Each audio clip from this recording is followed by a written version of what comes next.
আমার ভাইজানেরা, এ নবী পাকের উম্মত উম্মতিরা, এ নবী দেওয়ানারা, বিশ্ব নবী রাসূলুল্লাহ সাল্লাল্লাহু আলাইহি ওয়াসাল্লাম মক্কা থেকে 3.5 কিলোমিটার দূরে আমার দয়ার নবী হেঁটে হেঁটে, এ যুবকেরা, যে পাহাড়ে উঠেছেন আর নেমেছেন, একবার নয় দুবার নয়, আমার বিশ্ব নবী রাসূলুল্লাহ 23 বছর ধরে উঠেছে আর নেমেছে।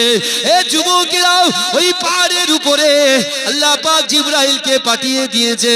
জিবরাইলকে কি দিয়ে পাঠিয়েছে? আল্লাহর কোরআন দিয়ে পাঠিয়েছে। এ যুবকেরা, ওই কোরআনের সর্বপ্রথমে আল্লাহ যে আয়াত নাজিল করেছে, ইকরা বিসমি রাব্বিকাল্লাযী খলাক, পড়ো আপনার প্রভুর নামে, পড়ো আপনার প্রভুর নামে। এ যুবকেরা, এডুকেশন শিক্ষা, আর শিক্ষা হচ্ছে মানব জাতির মেরুদণ্ড। আজকে মুসলমান এত সমস্যার মধ্যে পড়ছে, তার কারণ হলো কোরআনটাকে দূরে সরিয়ে দিয়েছে, নামাজ থেকে দূরে সরে গেছে, পিতামাতার মুহাব্বত থেকে দূরে সরে গেছে। এ যুবকেরা, এ নবী পাকের উম্মত উম্মতিরা, রাতের অন্ধকারে প্রকাশ্যে অপ্রকাশ্যে, জাহিরিতে বাতিনিতে আমরা যারা গুনার ভিতরে লিপ্ত হয়েছি বাবা, এ যুবকেরা, একদিন কিন্তু এ দুনিয়া ছেড়ে আমাদেরকে চলে যেতে হবে। আল্লাহ পাক রব্বুল আলামিনের কাছে আমাদেরকে ফিরত যেতে হবে। কিন্তু যুবকেরা, যে বিশ্ব নবী রাসূলুল্লাহ কোরআনের জন্য এত মার খেয়েছে, কোরআনের জন্য লাঞ্ছিত হয়েছে, কোরআনের জন্য অপমানিত হয়েছে, এ যুবকেরা, আমার রাসূল কখনো কোরআনটাকে নিজের ঘরের ভিতরে সীমাবদ্ধ রাখিনি। এ যুবকেরা, বিশ্ব নবী রাসূলুল্লাহ মনে মনে চিন্তা করে, না না, আজ যদি কোরআনটা ঘরের ভিতরে সীমাবদ্ধ হয়ে যায়, এই কোরআন যদি দুনিয়ার জমিনে আমি রাসূলুল্লাহ যদি বন্টন না করতে পারি, তাহলে আমার উম্মত জান্নাতে যাবে কেমন করে? আমার উম্মত তো সকলে জাহান্নামে চলে যাবে। এ যুবকেরা, সেই বিশ্ব নবী রাসূলুল্লাহ মসজিদে নববী শরীফে এত কান্না কাঁদে, সাহাবারা জিজ্ঞাসা করে, ইয়া রাসূলুল্লাহ, হাবিবাল্লাহ, আপনি এমন করে কেন কাঁদেন? ওই সময় রাসূলুল্লাহ বললেন, এ আমার সাহাবারা, আমি রাসূলুল্লাহ এই জন্য কাঁদি, আমি রাসূলুল্লাহ আমার উম্মত উম্মতিদের জন্য কাঁদি। আমি রাসূলুল্লাহ কখনো চাই না আমি রাসূলুল্লাহ আমার উম্মত জাহান্নামের মধ্যে প্রবেশ করুক। এ যুবকেরা, আমার দয়ার নবী বলল, আমার সাহাবারে, না না না, আমি রাসূলুল্লাহ সব কিছু সহ্য করতে পারি, আমার উম্মত জাহান্নামে যাবে, আমি রাসূলুল্লাহ এটা কখনো সহ্য করতে পারি না।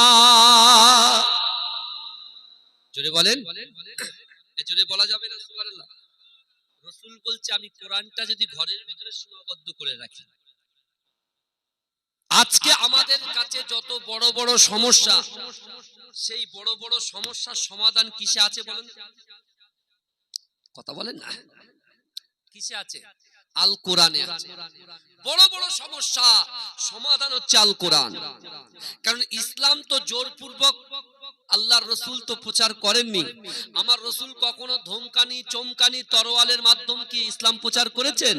না, আমার দয়ার নবী নরম হৃদয় দিয়ে, নরম দিল দিয়ে, মানুষের সাথে নম্রতার সাথে ইসলামটাকে প্রচার করেছেন, আর মানুষ দলে দলে ইসলামের মধ্যে দাখিল হয়েছে। জোরে বলুন না সুবহানাল্লাহ, এই জোরে বলবেন না। সেই রাসূলের উম্মত হলাম আমরা, সেই রাসূলের উম্মত হলাম আমরা। বাবাজি, একটা জিনিস আপনি ভালো করে বুঝে যান, কারণ এখানে অনেক শিক্ষিত সম্পন্ন ব্যক্তি আপনারা বসে আছেন। এখন আমরা বর্তমানে যেটাকে বেশি গুরুত্ব দিচ্ছি সেটা কি জানেন? এখন যদি কারোর একটু শরবত খেতে ইচ্ছা হয়, এই মুহূর্তে যদি এই মজলিসের ভিতরে বাবা আমাদের সামনে যারা বসে আছেন, এখন যদি কারোর একটু শরবত খেতে ইচ্ছা হয়, তাহলে শরবতের অস্তিত্ব কিসে বলেন তো? পানি আর চিনির সংমিশ্রণে হচ্ছে শরবতের অস্তিত্ব।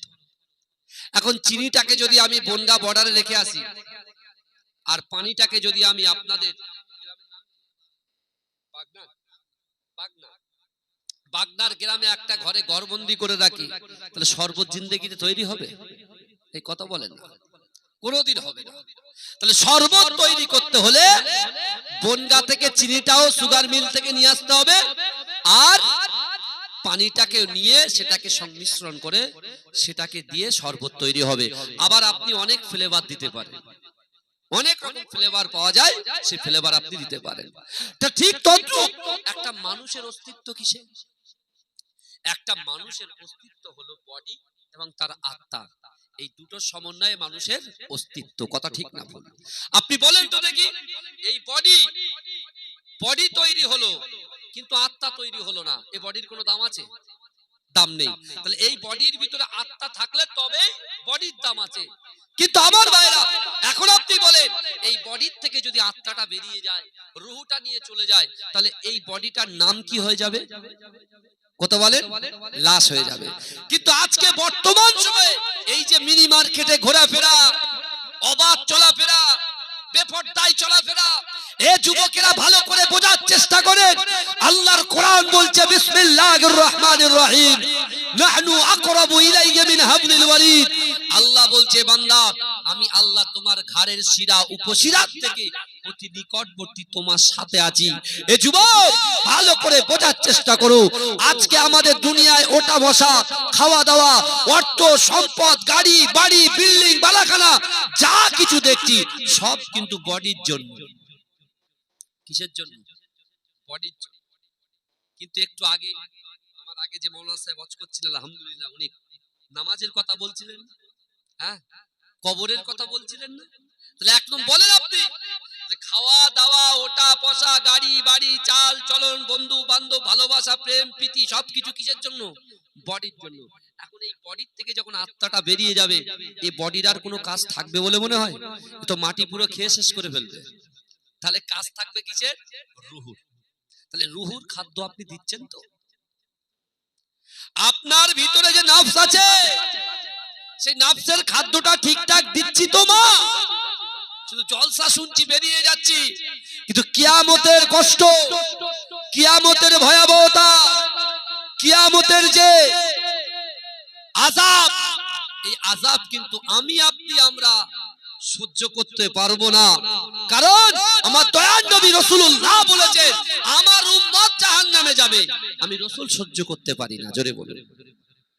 আজকে আমাদের মনের ভিতরে আপনি চিন্তা করুন তো, আমরা বডিটাকে, একটা বডিতে যদি জ্বর হয়, সাথে সাথে বাড়ির কোনো ছেলে নাতি পুতিরা তারা কি করে? গ্রামের কোনো কক ডাক্তারের কাছে নিয়ে যায়, আগে একটা ইনজেকশন। কথা ঠিক না ভুল? যদি না হয় তাকে নিয়ে চলে যায় কোথায়? নাই আরজি করে নিয়ে যায়, নাই বনমালীপুর নিয়ে যায়, নাই আশেপাশে কোনো নার্সিং হোমে নিয়ে যায়। কিন্তু আমার বাবাজি একটা জিনিস আপনি চিন্তা করেন, আপনার যখন ইন্তেকাল হয়ে যাবে, এই বডির কোনো দাম থাকবে না, কিন্তু দাম থাকবে কিসের? আত্মার। আত্মার দাম হবে কিসে? আত্মার খোরাকটা কি? আত্মার খোরাকটা হলো আজ থেকে ১৫০০ বছর আগে আমার রাসূলুল্লাহ প্রচার করেছিলেন কোরআন। যে কোরআনটা আমার দয়ার নবী রাসূলুল্লাহ সাল্লাল্লাহু আলাইহি ওয়াসাল্লাম যখন নিজের ঘরেতে পড়ছিলেন, মক্কার তাবড় তাবড় কাফেরগুলো, মক্কার তাবড় তাবড় লিডারগুলো, তারা সহ্য করতে না পেরে, তারা বাড়িতে বসে থাকতে না পেরে আমার দয়ার নবী রাসূলুল্লাহর মুখস্থিত বাণী কোরআন শরীফটা শোনার জন্য রাসূলুল্লাহর ঘরে প্রবেশ করলো। জোরে বলেন। জোরে বলা যাবে না? আমার ভাইজানেরা, হে নবী পাকের উম্মত উম্মতিরা, হে নবী দেওয়ানরা, বিশ্ব নবী রাসূলুল্লাহ সাল্লাল্লাহু আলাইহি ওয়াসাল্লাম কাবা শরীফের পাশে যখন আমার দয়ার নবী কোরআন তেলাওয়াত করতে লেগেছে, এ যুবকেরা, আবু জেহেল, আবু লাহাব, উতবা, শাইবা, শিবা, মুগিরা, খালিদ সকলে না থাকতে পেরে আল্লাহ রাসূলের শানে, আল্লাহ রাসূলুল্লাহর মুখস্থিত বাণী কোরআন তেলাওয়াত শুনতে লেগেছে। কিন্তু যুবকেরা, নবী পাকের উম্মত উম্মতিরা, বিশ্ব নবী রাসূলুল্লাহ সাল্লাল্লাহু আলাইহি ওয়াসাল্লামকে কোরআনটা থামিয়ে দিয়ে আবু জেহেল বলতে লাগলেন, হে মুহাম্মদ, না না না, আজ থেকে আপনি ঘরের ভিতরে কোরআন তেলাওয়াত করবেন। আমি আবু জেহেল, আবু লাহাব, উতবা, শাইবা, আমি এমন করে আবু সুফিয়ান আমরা সকলে সম্মিলিতভাবে এসে আপনার বাড়িতে কোরআন তেলাওয়াত শুনে যাব। কিন্তু যুবকেরা, আমার দয়ার নবী রাসূলুল্লাহ কথাটা চুপ করে শুনলেন। আবার আবু জেহেল বললে, ভাতিজা, না না না, তুমি যে কোরআন তেলাওয়াত করছো, এই কোরআনটা যেন ঘরের বাইরে না যায়। যদি ঘরের বাইরে কোরআনটা চলে যায় তাহলে কিন্তু তোমার খবর আছে। না না না, কিছুদিন পরে বিশ্ব বাণিজ্যের মেলা হবে, যে মেলাতে এমন করে অল ওভার ওয়ার্ল্ড থেকে, সারা পৃথিবী থেকে মানুষগুলো মক্কার জমিনে আসবে। আর এখন যদি তুমি কোরআন তেলাওয়াত করো, মানুষগুলো তোমার কোরআন শুনবে, অর্থাৎ ভেদাভেদ তৈরি হয়ে যাবে। কিন্তু আমি আবু জেহেল তোমাকে সতর্ক বার্তা দিলাম, এই কোরআন যেন ঘরের বাইরে না যায়। কিন্তু এই যুবকেরা, আমার রাসূলুল্লাহ সাল্লাল্লাহু আলাইহি ওয়াসাল্লাম তখন কিন্তু একা ছিলেন। যে রাসূলুল্লাহকে আলামিন বলে ডাকা হতো, যে রাসূলুল্লাহকে সত্যবাদী বলে ডাকা হতো। কিন্তু এই যুবকেরা, আমার দয়ার নবী নবুয়াতের পরে যখন আবু জেহেল এমন করে হুমকি চুমকি দেয়, এ যুবকেরা, ওই সময় দয়ার নবী রাসূলুল্লাহ সাল্লাল্লাহু আলাইহি ওয়াসাল্লাম একটা কোরআনের আয়াত তেলাওয়াত করেছিল, ইয়া আইয়ুহাল্লাযীনা আমানুত্তাকুল্লাহ, ইয়া আইয়ুহাল্লাযীনা আমানুত্তাকুল্লাহ। আল্লাহ বলেন, বান্দারে ওয়াত্তাকুল্লাহ, আমি আল্লাহ আমাকে ভয় করো, আমি আল্লাহ আমাকে ভয় করো।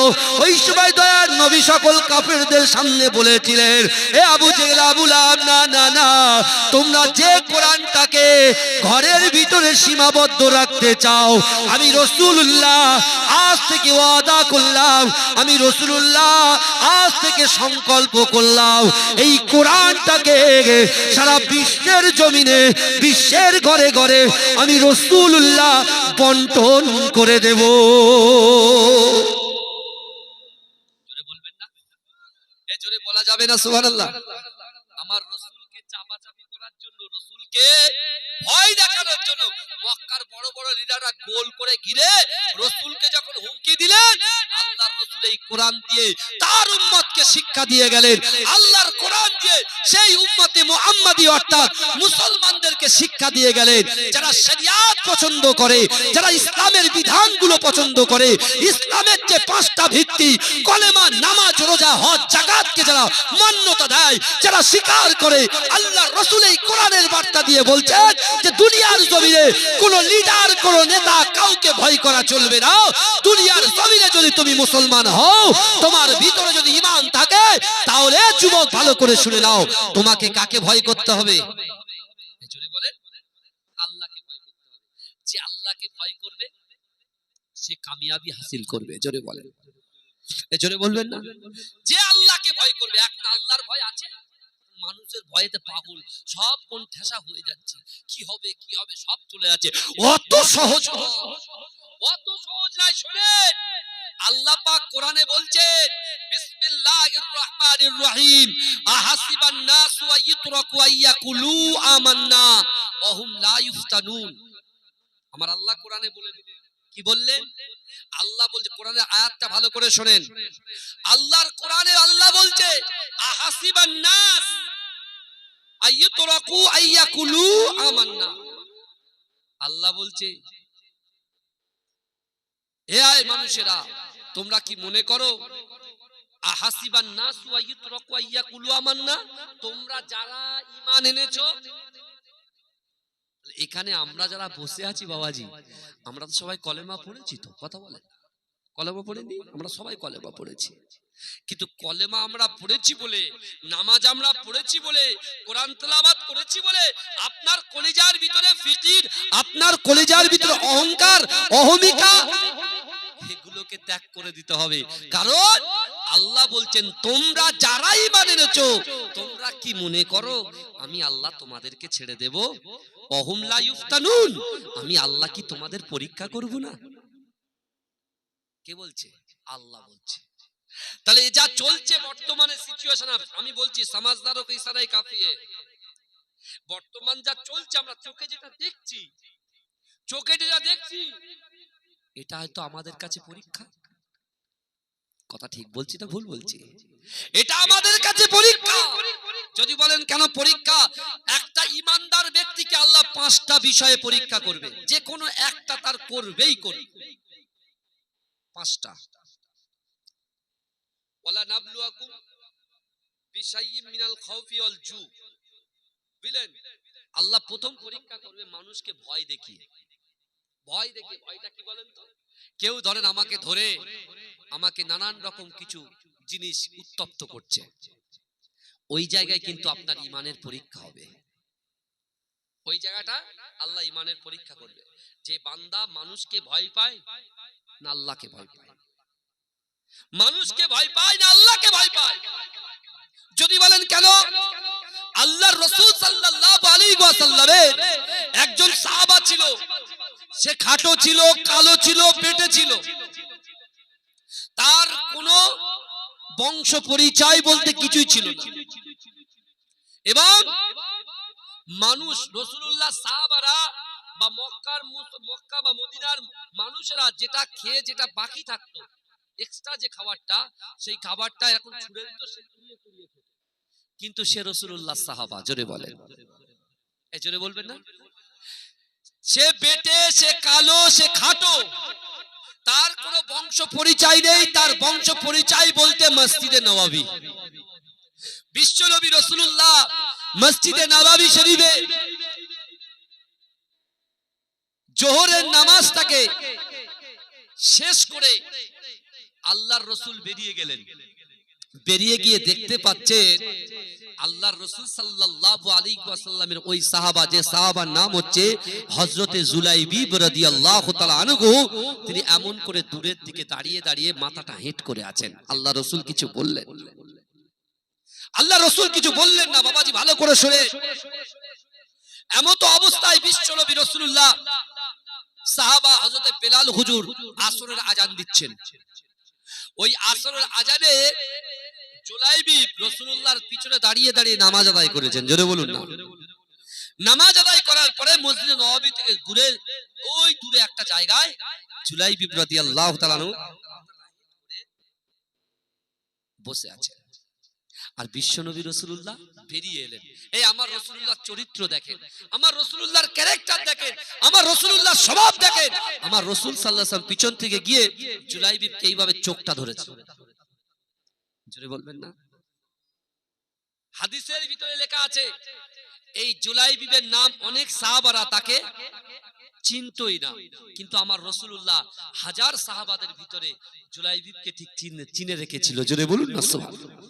এখন রাসূল সাল্লাল্লাহু আলাইহি ওয়াসাল্লাম জুলাইবিবের চোখ বাবা এইভাবে আটকে রেখে, জুলাইবিবকে যখন চোখ আটকে রেখেছে, জুলাইবিব তখন বলছে, দেখো যে আমার চোখ আটকেছো, সাবধান, আমি কিন্তু রাসূলুল্লাহর কাছে তোমার বিরুদ্ধে নালিশ করব। আমার মন খুব খারাপ, আমার মনটা খুবই খারাপ, আমার রাসূলুল্লাহর কাছে তোমার বিরুদ্ধে কিন্তু আমি নালিশ করব। কিন্তু ধরেছেন কে? এই জন্য বলেন বিশ্বনবী রাসূলুল্লাহ। খাউফে ইলাহি, আল্লাহ কোরআনে বলছেন না, ইয়া আইয়ুহাল্লাযিনা আমানুত্তাকুল্লাহ ওয়া কুনু মা'আস সাদিকিন। ইয়া আইয়ুহাল্লাযিনা আমানু, হে আমার বিশ্বাসী ঈমানদার বান্দারা, ওয়াত্তাকুল্লাহ, আল্লাহকে ভয় করো, ওয়া কুনু মা'আস সাদিকিন, সত্যবাদীদের সঙ্গে থাকো। জোরে বলুন না সুবহানাল্লাহ। আল্লাহর রাসূল কিছু বললেন না, জুলাইবকে আবার ধরে রাখলেন। বুঝলেন? আবার বিশ্বনবী রাসূল সাল্লাল্লাহু আলাইহি ওয়াসাল্লাম চুপ করে আছেন। জুলাইবিব বলছে, দেখেন আপনি আমাকে ছেড়ে দিন, আমি কিন্তু রাসূলুল্লাহর কাছে নালিশ জানাবো। আল্লাহর রাসূল আয়াতটি যখন চাপলেন, জুলাইবিব নিজের হাতটা যখন রাসূলুল্লাহর হাতের উপরে দিলেন, হাত দিচ্ছেন নরম হাত। ও বুঝতে পেরেছে এই হাতে তো মুসতাফা করি, এটা অন্য কারোর হাত না, রাহমাতাল লিল আলামিনের হাত। জোরে বলেন, জোরে বলবেন না? জুলাইবিব কি করেছে? রাসূলকে বুঝতে দেয়নি, ও রাসূলুল্লাহর হাতটা ধরে, মানে তার রাসূলুল্লাহর বডিটাকে তার পিছনে সুন্দর করে মাখতে চাইছে। তাই রাসূলুল্লাহকে ধরে বলছে, আমি কি বুঝতে পারিনি আপনি কে? আপনি হচ্ছেন দয়ার নবী মুস্তাফা জানে রহমত। জোরে বলুন, এই জোরে বলুন। আমার ভাইজানেরা, হে নবী পাকের উম্মত উম্মতিরা, হে নবী দিওয়ানারা, হে যুবকেরা, ওই সময় বিশ্ব নবী রাসূলুল্লাহ সাল্লাল্লাহু আলাইহি ওয়াসাল্লাম জুলাইবিবকে লক্ষ্য করে আমার দয়ার নবী বলেছিল, জুলাইবিব, না না না, আমি রাসূলুল্লাহ তোমাকে মুহাব্বত করি, আমি রাসূলুল্লাহ তোমাকে ভালোবাসি। ও জুলাইবিব, তুমি কি বিবাহ করবে না বাবা?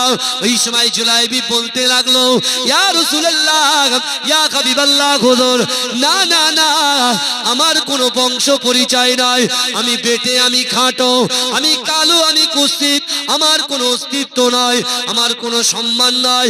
ইয়া রাসূলুল্লাহ, হাবিবাল্লাহ, কোনো বাপ তার মেয়েকে আমার সঙ্গে বিবাহ দেবে না।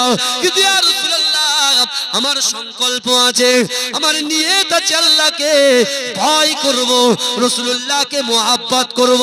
আর কাল কিয়ামতের মাঠেতে আমার আল্লাহ পাক জান্নাতের ভিতরে হুরেদের সঙ্গে আমার বিবাহ দিয়ে দেবে। জোরে বলুন না, কিরাম নিয়ত করছে দেখেন। আল্লাহ রাসূল সাল্লাল্লাহু আলাইহি ওয়াসাল্লাম যখন এই কথা বলে, বাবা তুমি বিবাহ করবে না, জুলাইবি বললেন, ইয়া রাসূলুল্লাহ আমাকে তো কেউ মেয়ে দিবেই না, আমি যাব কেন? আল্লাহ রাসূল চলে গেলেন, বেরিয়ে গেলেন। আবার পরের দিন আবার রাসূলুল্লাহ আবার জুলাইবি বলছে, জুলাইবি তুমি কি বিবাহ করবে না? জুলাইবি সেই একটাই কথা, ইয়া রাসূলুল্লাহ আমাকে কে বিয়ে দেবে? এখন যারা বাপ মেয়েকে দিতে চায়, ছেলে মাস্টার হতে হবে, ডক্টর হতে হবে, পিএইচডি করতে হবে, হ্যাঁ প্রফেসর হতে হবে, অ্যাডভোকেট হতে হবে, তাহলে পকেটে মানি থাকা চাই, জমি জায়গা মানি থাকলে মোটামুটি চলবে, বুঝতে পেরেছেন? কিন্তু আমার ভাইরা একটু ভালো করে বোঝার চেষ্টা করে। জুলাইবি আল্লাহর রাসূলকে বলে, ইয়া রাসূলুল্লাহ আমার তো এই জিন্দেগিতে বিবাহ হবে না, রাসূলুল্লাহর একটা সুন্নাত, বিবাহ একটা সুন্নাত। তখন জুলাইবি বলছে, ইয়া রাসূলুল্লাহ আমাকে আল্লাহ পাক অবশ্যই অবশ্যই জান্নাতের ভিতরে হুরদের সঙ্গে আমার বিবাহ দেবে। জোরে বলুন। আবার কিছুদিন পর আবার রাসূল বলে, জুলাইবি তুমি কি? রাসূলুল্লাহ বারবার যখন বলছে, জুলাইবি বলছে, ইয়া রাসূলুল্লাহ কে দেবে আমাকে? আল্লাহ রাসূল বলছে, জুলাইবি যাও, চলে যাও, আমার আনসারী সাহাবার বাড়িতে চলে যাও। আর আনসারী সাহাবাদের ভিতরে ওই আনসারী নারী সবথেকে সুন্দর, সবথেকে সুন্দর সেই মেয়েটার সঙ্গে তার বাপকে ডাইরেক্ট গিয়ে বলো যে রাসূল আমাকে দিয়ে প্রস্তাব পাঠিয়েছে, তোমার ওই সুন্দরী মেয়েটার সাথে আমি জুলাইবিবকে বিয়ে দিতে বলেছে। জোরে বলো, জোরে বলবেন না? এখন জুলাইবিব তো মনে মনে ভাবছে যে আল্লাহ রাসূল তো বললেন, কিন্তু আমি গেলেই তো তাড়া খাবো, আমি গেলেই তো তাড়া খাবো, কারণ আমার তো না আছে রূপ, না আছে গুণ, না আছে বংশ পরিচয়, না আছে অর্থ, না আছে সম্পদ। লোক খাবার ফেলে দেয়, সেই খাবার কুড়িয়ে খায়, কিন্তু আমার ভিতরে দুটো জিনিস আছে। এক হচ্ছে বিসমিল্লাহির রহমানির রহিম, ইয়া আইয়ুহাল্লাযীনা আমানুত্তাকুল্লাহ, এক হচ্ছে আল্লাহর ভয়, দ্বিতীয় হচ্ছে আল্লাহ কোরআনে বলছেন, কুল ইন কুনতুম তুহিব্বুনাল্লাহ ফাত্তাবিউনি ইউহিব্বুকুমুল্লাহ। আল্লাহ বলছে, হাবিব আপনি জানিয়ে দেন যারা আমাকে ভালোবাসতে চায় তারা যেন আগে আপনাকে ভালোবাসে, আর যারা আপনাকে ভালোবাসবে আমি আল্লাহ পাক রব্বুল আলামিন তাদের জিন্দেগি জীবনের সমস্ত রকম গুনাহ খাতাগুলোকে ক্ষমা করে দেব। জোরে বলুন না, এই জোরে বলুন না। জুলাইবিবের ভিতরে, জুলাইবিবের কলবের ভিতরে দুটো জিনিস আছে, আল্লাহর ভয়, রাসূলুল্লাহর মুহাব্বত। কিন্তু হুকুম করেছে কে? আল্লাহ। হুকুম করেছে কে? আল্লাহর রাসূল। আমার ভাইজানেরা, এ নবী পাকের উম্মতিরা, এ যুবকেরা, একটু ভালো করে বোঝার চেষ্টা করেন। আল্লাহর রাসূলের প্রাণপ্রিয় সাহাবা, কালো সাহাবা, বেটে সাহাবা হযরত জুলাইবি রাদিয়াল্লাহু তাআলা আনহু এমন করে গেটে গেটে আল্লাহর রাসূলের ওই আনসারী সাহাবার বাড়িতে পৌঁছে যায়।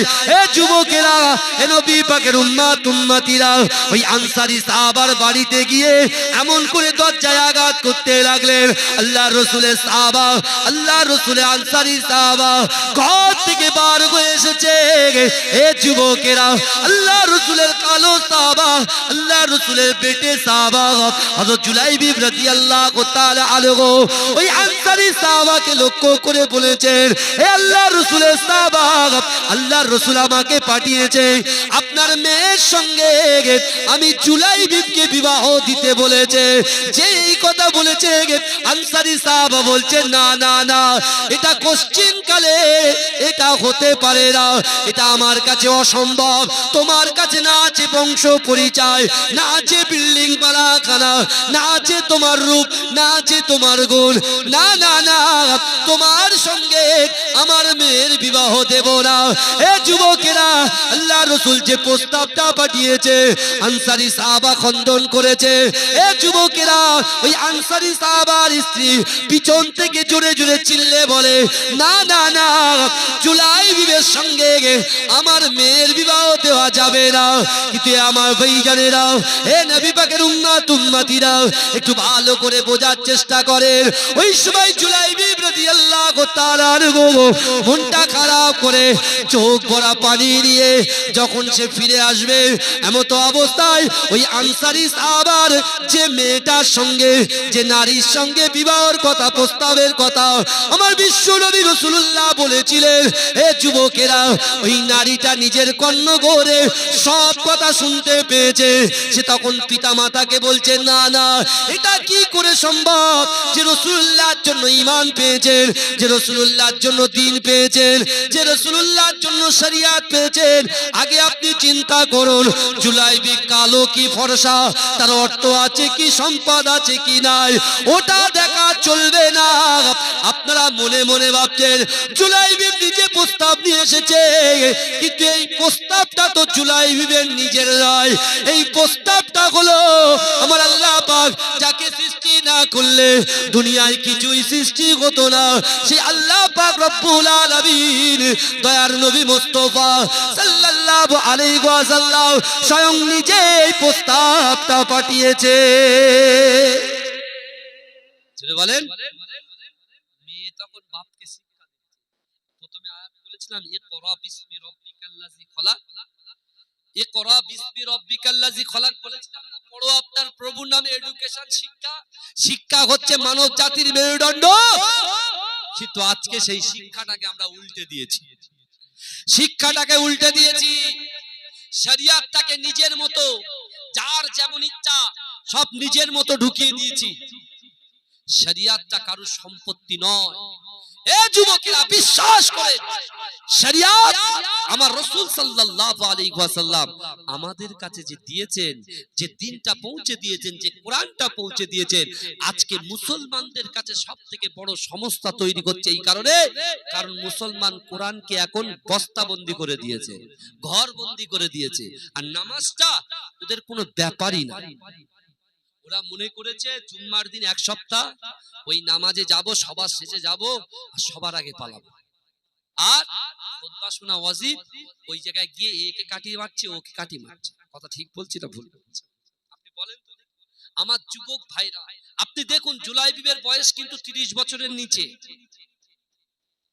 আল্লাহ রাসূলের যে সাহাবা, সেই সাহাবার বয়সটা হচ্ছে 30 বছরের নিচে, কিন্তু তারপরেও রাসূলুল্লাহ বারবার করে বলেছেন, প্রস্তাব দিয়েছেন, আর কেমন করে শিক্ষাটা তার বাপ মা তার মেয়েকে দিয়েছে। দেখেন, বাপ মা ভুল করলেই কিন্তু মেয়ে এবং ছেলে যদি সঠিক শিক্ষাটা পায়, পিতা মাতাকে কি বলে দেয়, আব্বু এটা আপনি ভুল করছেন, বলে কি বলে না? কথা বলেন না, বলে। এখন জুলাইবিব যখন বেরিয়ে আসছে, মেয়েটা তখন বলছে বাপকে যে আপনি জুলাইবিবকে দাঁড় করান, কারণ আমি রাসূলুল্লাহর জন্য জুলাইবিব কালো কি বেটে কি ফর্সা ওসব জানি না, আমি এই বিয়ের প্রস্তাবকে আমি নিজে গ্রহণ করলাম। এই জোরে বলবেন না? এই জোরে বলা যাবে না সুবহানাল্লাহ? কোন জুলাইবিব? লোক খাবার ছড়িয়ে দিত, আর সেই খাবার খুঁটে খুঁটে খেত। সে কিন্তু আবার আল্লাহ রাসূলের মহব্বতের সাহাবা। ভাইজান, একটু চিন্তা করুন না, একটু ভাবনা চিন্তা করুন না। তাহলে চিন্তা করেন, যখনই এরকম ভাবে মেয়েটা বলেছে, সাথে সাথে মেয়ের বাপের চোখটা খুলে গেছে। জুলাইবিব সোজা রাসূলুল্লাহর দরবারে মসজিদে নববীতে হাজির হয়ে গেছে। রাসূলুল্লাহ বলছে, কি হয়েছে জুলাইবিব, তোমার মনটা খারাপ কেন? কিচ্ছু বলে না, কিচ্ছু বলে না। আবার রাসূল জিজ্ঞাসা করছে, জুলাইবিব, আমার আনসারী সাহাবা তোমাকে কি বলেছে বলেন? বলছি, ইয়া রাসূলুল্লাহ, আপনার আনসারী সাহাবা বলেছে আমার সঙ্গে তার মেয়ের বিবাহ দেবে না। এই কথাটা মুখ দিয়ে বার করেছে, আর ওই মেয়ের পেশারে পড়ে আনসারী সাহাবা ছুটে এসে রাসূলুল্লাহকে সালাম দিচ্ছে। যারা বলুন না সুবহানাল্লাহ। রাসূলুল্লাহকে বলছি, ইয়া রাসূলুল্লাহ, এটা কোনোদিন হতে পারে না। আমি যে চিন্তা করেছিলাম, সেই চিন্তাটাকে আমার মেয়েটা আমার মোড় ঘুরিয়ে দিয়েছে, আমার মুডটাকে ঘুরিয়ে দিয়েছে। না ইয়া রাসূলুল্লাহ, আপনার মহব্বতে, আপনার ভালোবাসায় জুলাইবিবের অর্থ আছে কিনা, সম্পদ আছে কিনা, ওসব দেখার সময় নেই। আমার মেয়েকে জুলাইবিবের সঙ্গেই বিবাহ দেবো। জোরে বলেন, জোরে বলা যাবে না? কিন্তু যারা ইমানদার হবে তারা সর্বদা প্রস্তুত থাকতে হবে। অনেক পরীক্ষা আসবে তো। আপনি চিন্তা করুন তো, জুলাইবিবের সঙ্গে কার বিবাহ হয়ে গেল? এই কথা বলেন, ওই আনসারী সাহাবার মেয়েটার বিবাহ হয়ে গেল। জোরে বলবেন না সুবহানাল্লাহ? কিন্তু আমার ভাই জানেরা, এ নবী পাকের উম্মতিরা, এ নবী দিওয়ানারা, এ যুবকেরা, একটু ভালো করে বোঝার চেষ্টা করেন। আল্লাহ রাসূলের মহব্বতে সাহাবা হযরত জুলাইবি রাদিয়াল্লাহু তাআলা আনহু এমন করে যখন ঘরের ভিতরে তার স্ত্রীর সঙ্গে আছে, হঠাৎ করে তার কানে চলে আসে, হাইয়া আলাল জিহাদ, হাইয়া আলাল জিহাদ। এ যুবকেরা, ইসলামকে যারা বিরোধিতা করে, ইসলামকে যারা খাটো করার চেষ্টা করে, না না না, আল্লাহ রাসূলের জন্য, আল্লাহর কোরআনের জন্য, ঈমানদারদের জন্য এমন করে যুদ্ধই যেতে হবে। এ যুবকেরা, এ নবী পাকের উম্মতিরা, ওই সময় হযরত জুলাইবি রাদিয়াল্লাহু তাআলা আনহু তার স্ত্রীর দিকে তাকিয়ে অজান নয়নে ঝরঝর ঝরঝর করে কাঁদে। স্ত্রী বলে, স্বামী আমার, আপনি কাঁদছেন কেন? বলছেন, না না না, আমি এই জন্য কাঁদি যে জিহাদের জন্য আমি সদা সর্বদা প্রস্তুত ছিলাম, সেই জিহাদের ডাক এসে গেছে ও আমার স্ত্রী রে। না না না, এবারে আপনাকে আমাকে ছেড়ে দিতে হবে আল্লাহর কোরআনের জন্য, ইসলামের জন্য, আল্লাহর কোরআনের জন্য, রাসূলুল্লাহ সাল্লাল্লাহু আলাইহি ওয়াসাল্লামের দ্বীনের জন্য আমাদেরকে ওই জিহাদের ময়দানে যেতে হবে। এ যুবকেরা, এ নবী পাকের উম্মতিরা, নিজের একবারে বিবাহিত স্ত্রীকে ছেড়ে দিয়ে ওই জুলাইবি আল্লাহর ভয়, রাসূলুল্লাহর মুহাব্বত দিয়ে এমত অবস্থায় ঘর থেকে বার হয়ে চলে গেছে। এ যুবকেরা, যুদ্ধ শুরু হয়ে গেছে। যুদ্ধ যখন শুরু হয়ে যায়, ওই জুলাইবি কি করেছে জানেন? এমন করে একজন নয়, দুজন নয়, 8 জন কাফিরকে একেবারে শহীদ করে দিয়েছে। কিন্তু এ যুবকেরা, কাফেরের দলেরা ওই জুলাইবির হাতটাকে কেটে নিয়েছে, পাটাকে কেটে নিয়েছে, জিভটাকে কেটে নিয়েছে, চোখটাকে তুলে নিয়েছে। কিন্তু এ যুবকেরা, জুলাইবি যখন শহীদ হয়ে গিয়েছে, একটা বারের জন্য চিন্তা করেন, বিশ্ব নবী রাসূলুল্লাহ সাল্লাল্লাহু আলাইহি ওয়াসাল্লাম যখন যুদ্ধ শেষ হয়ে গিয়েছে, আমার দয়ার নবী রাসূলুল্লাহ ওই যুদ্ধর প্রান্তরে গিয়ে আমার দয়ার নবী কাকে যেন খুঁজছে।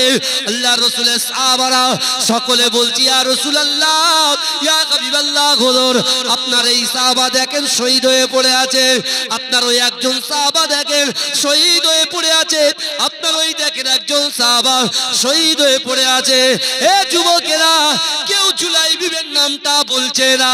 আল্লাহ রাসূল তখন বলছে, এ আমার সাহাবারা, না না না না না, আমি রাসূলুল্লাহ এই জন্য চারিদিকে খোঁজাখুঁজি করছি। আমি রাসূলুল্লাহ কাকে খুঁজছি জানো? আমার প্রাণ প্রিয় সাহাবা হযরতে জুলাইবিকে আমি তালাশ করছি। জোরে বলেন না। আমরা যাদের অর্থ আছে, যাদের পয়সা আছে, তাদেরকে স্যালুট করি। যাদের অর্থ নেই, যাদের পয়সা নেই, তাদেরকে ডোন্ট কেয়ার, তাদেরকে কেয়ারই করি না, গুরুত্বই দিই না, সমাজে তাদের নাম উচ্চারণ করি না। কিন্তু যুবকেরা, আল্লাহর রাসূলের আদর্শ কিন্তু এটা নয়। আমার দয়ার নবীর আদর্শ হলো, যারা বড়, যারা গরিব, আমার রাসূলুল্লাহর কাছে উভয় সমান। জোরে বলেন, আমার আল্লাহর কাছে তারাই সমান। কারা? যাদের অর্থ আছে, যাদের অর্থ নেই, যারা 1 লক্ষ টাকা দান করছে, যারা 1 টাকা দান করছে, দুটোই কিন্তু আমার আল্লাহর কাছেই সমান। জোরে বলেন, এই জোরে বলবেন না। হযরত জুলাইবিকে রাসূল খুঁজছে। জুলাইবি কতজনকে কতল করেছে? 8 জন। কোন কোন কিতাবে লেখা আছে 7 জন, কোন কোন কিতাবে লেখা আছে 8 জন। কিন্তু এই যুবকেরা ভালো করে বোঝার চেষ্টা করেন, ওই জুলাইবিকে রাসূলুল্লাহ তার লাশটাকে আমার রাসূলুল্লাহ উরুতে তুললেন। কিসে তুললেন? উরুতে। আমি প্রথমে বলেছি, জুলাইবির মনের ইচ্ছা ছিল কি? ইয়া রাসূলুল্লাহ, আল্লাহ আমাকে হুরের সঙ্গে বিবাহ দেবে। জোরে বলেন।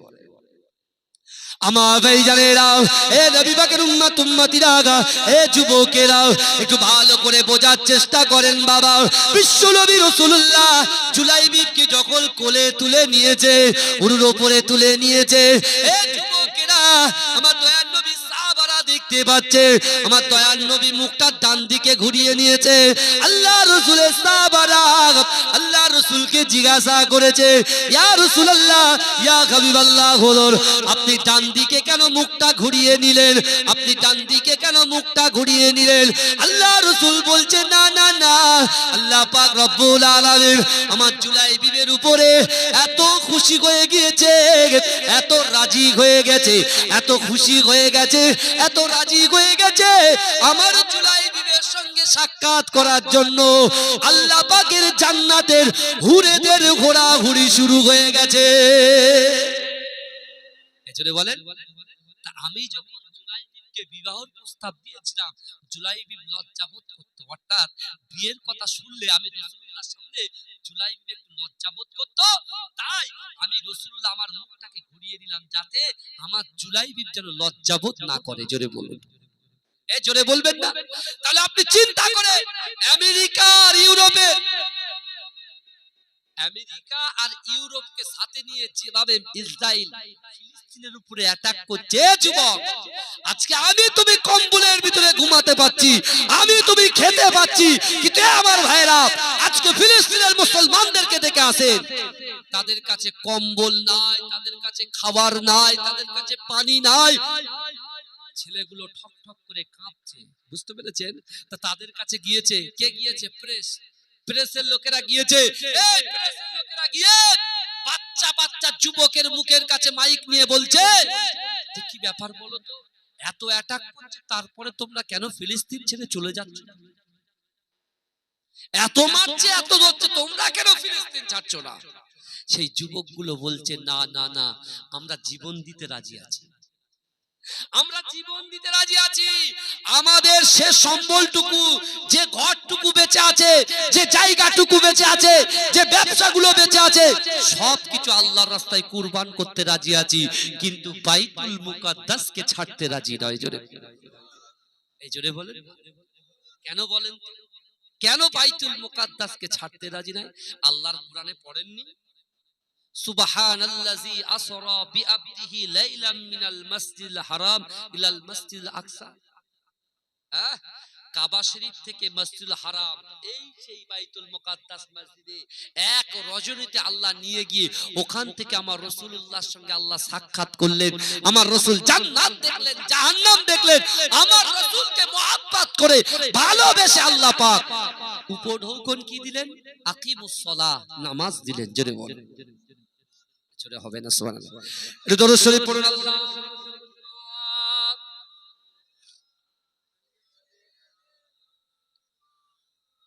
গরম পানি, গরম পানি, গরম পানি।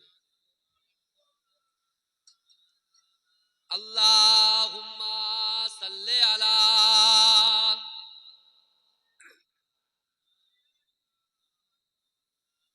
हुरो गिलमान देखे रास्ता सरकार का, रास्ता सरकार का, हुरो गिलमान देखे रास्ता सरकार का, रास्ता सरकार का, हुरो गिलमान देखे रास्ता सरकार का, रास्ता सरकार का, रूहुल अमीन चूमेगे तलवा सरकार का, तलवा सरकार का, परवरदिगार देखेगे रास्ता सरकार का, रास्ता सरकार का, परवरदिगार देखेगे रास्ता सरकार का, रास्ता सरकार का, रूहुल अमीन चूमेगे तलवा सरकार का, तलवा सरकार का, मुज़म्मिल मुद्दासिर गए रुतबा सरकार का, रुतबा सरकार का, मुज़म्मिल मुद्दासिर गए रुतबा सरकार का, रुतबा सरकार का, आंखों की बीनाई गे रौजा सरकार का, रौजा सरकार का, हर किसना बेटियों को समझोगा कीर तुम, समझोगा कीर तुम, हर किसना बेटियों को समझोगा कीर तुम, समझो आखिर तुम चलती गे बेटियों से सजरा सरकार का, सजरा सरकार का। दिल की तकदीर की भी एक दिन मीराज हो, एक दिन मीराज हो। दिल की तकदीर की भी एक दिन मीराज हो, एक दिन मीराज हो। दिल की तकदीर की भी एक दिन मीराज हो, एक दिन मीराज हो। देखिए ख्वाब में चेहरा सरकार का, चेहरा सरकार का। हो गिलमान देखेंगे रास्ता सरकार का, रास्ता सरकार का। रोलामीन चूमेंगे तलवा सरकार का, तलवा सरकार का। अल्लाह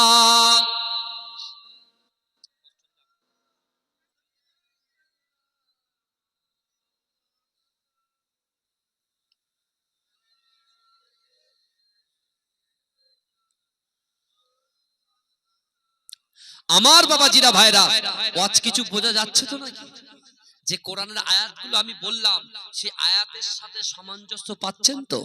হ্যাঁ, আল্লাহর ভয় কেমন ছিল জুলাইবিবে? বাসর রাতে ছেলেদের সব থেকে আনন্দময় রাত পৃথিবীর জীবনে বাসর রাত, তাই তো? যার বিবাহিত জীবনে যারা গেছে তারা বুঝেছে। কিন্তু সেই রাতকে রাসূলুল্লাহ এবং আল্লাহর কোরআনের জন্য, ইসলামের জন্য ত্যাগ করে দিয়ে গেল কোথায়? এই গেল কোথায়? জিহাদে, জিহাদে চলে গেল। সেখানে গিয়ে কি হলো? চলে আসলো, নিজের জীবনটাকে উৎসর্গ করলো। কিন্তু আমার আল্লাহ কি বলেছে? আমার আল্লাহ বলছে, বান্দা ওয়ালিমান খাফা মাকাম রাব্বিহি জান্নাতান, যার কলিজার ভিতরে আমি আল্লাহর ভয় থাকবে, আর ওই ভয় নিয়ে যদি আমি আল্লাহর সামনে দাঁড়াই, আমি আল্লাহ তাকে দুটো জান্নাত দেব। জোরে বলুন, জোরে বলবেন না সুবহানাল্লাহ?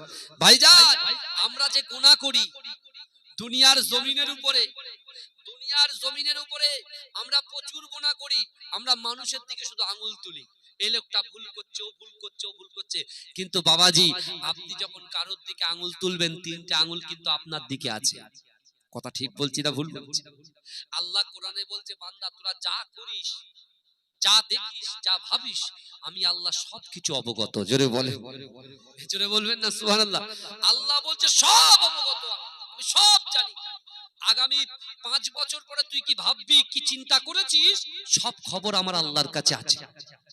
এখন কোন যুবক ছেলে খৌফে ইলাহি যদি ওরা সংজ্ঞা জানতে চায়, তাহলে যুবকেরা একটা মুসলিম জাহানের দ্বিতীয় খলিফা হযরত ওমরে ফারুক রাদিয়াল্লাহু তাআলা আনহু, হযরত ওমরে ফারুকের দবদবা ছিল আলাদা, দবদবা ছিল আলাদা। নারীরা বেপরদায় ঘুরবে, অত সহজ? যুবকরা নামাজ ত্যাগ করবে, এত সহজ? এই বাড়িতে পিতামাতাকে লুকিয়ে লুকিয়ে টর্চার করবে, এত সহজ? এত সাহস কার আছে? ওমর হুজুরের শুনবে, ভয়ে তারা বেরিয়ে যাবে, তাদের খারাপ কাজগুলো ত্যাগ করে দেবে ওমর হুজুরের ভয়ে। জোরে বলুন। কিন্তু আমার ভাইরা একটু ভালো করে বুঝুন, এই মুসলিম জাহানের দ্বিতীয় খলিফা ওমর হুজুর এমন ভাবে ইসলামটাকে বিশ্বনবী রাসূলুল্লাহর প্রথম সাহাবা অর্থাৎ প্রথম খলিফা সিদ্দিক আকবর হযরত আবু বকর সিদ্দিকের পরে হযরত ওমর হুজুর খলিফায় যখন বসলেন, আসনে যখন বসলেন, সেই সময় হযরত ওমর হুজুর এমন ভাবে ইসলামটাকে প্রচার করছেন, অর্ধেক দুনিয়ায় রাজত্ব করে ফেলেছে। জোরে বলুন, এই জোরে বলবে না? তীরের গতিতে এগিয়ে যাচ্ছে ইসলাম, শুধু শুধু লোক কালেমা পড়ছে, লা ইলাহা ইল্লাল্লাহ মুহাম্মাদুর রাসূলুল্লাহ। কিন্তু ইরানের বাদশা তার পছন্দ হলো, তার পছন্দ হলো না। সে বলছে যে কোনো প্রকারে ওমরকে হত্যা করতেই হবে। দেখছেন কে? মানুষ প্ল্যান করছে, আমার রাসূলকে মারার জন্য দারুন নাদওয়াতে প্ল্যান করছিল আবু জেহেল, আবু লাহাব, আবু সুফিয়ান। আর আল্লাহ উপর থেকে মুচকে মুচকে হাসে আর বলে, এ আবু জেহেল রে, তুই আমার রাসূলকে মারার প্ল্যান করিস, আর আমি আল্লাহ আমার রাসূলুল্লাহকে বাঁচানোর প্ল্যান করি। জোরে বলেন, এই জোরে বলবেন না?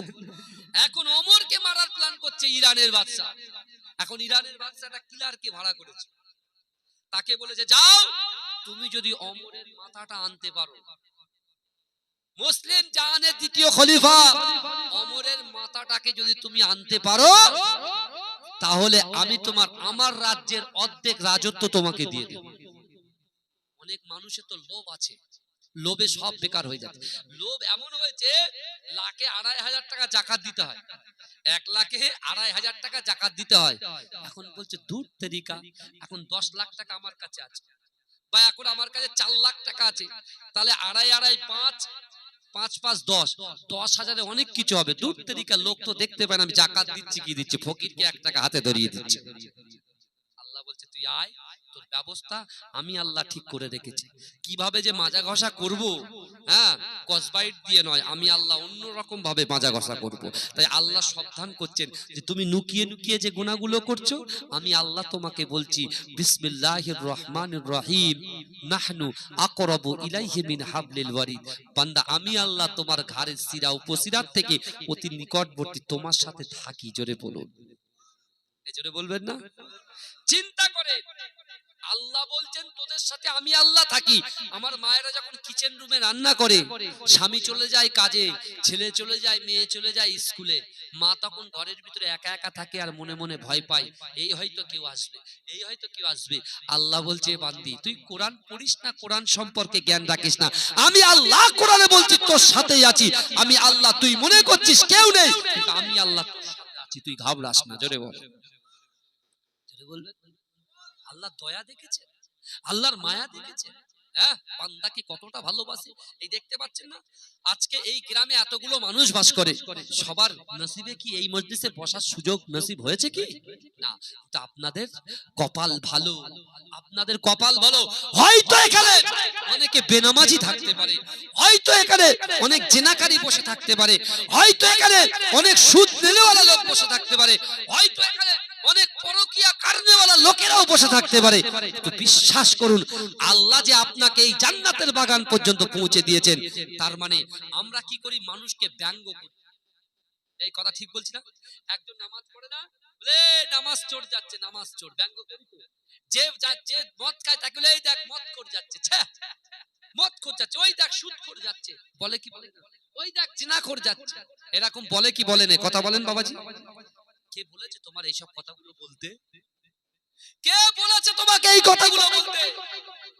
আমার আল্লাহ কোরআনে বলছে, বান্দা পৃথিবীর জমিনে যা কিছু চাইবে আমি আল্লাহর কাছে চাইবে। জোরে বলে, আল্লাহ বলছে উদুনি ওয়াস্তাজিব লাকুম, বান্দা তোমরা আমার কাছে চাও।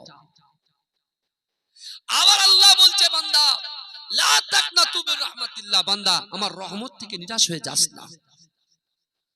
আজকে যাকে বলছি মাতালি, যাকে বলছি জুয়ারি, যাকে বলছি আমরা সুদখোর, যাকে বলছি আমরা ব্যভিচারিণী নারী, এ যুবকেরা একটুকুনি বোঝানোর জন্য আমি একটু জায়গাটা চেঞ্জ করে একটু অন্যদিকে যাচ্ছি।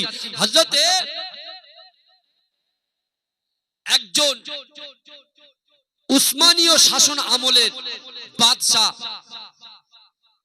বুঝলেন, উসমানীয় শাসন আমলের একজন বাদশা, সে হঠাৎ করে ঘুমিয়ে পড়েছে, ঘুমিয়ে স্বপ্ন দেখছে।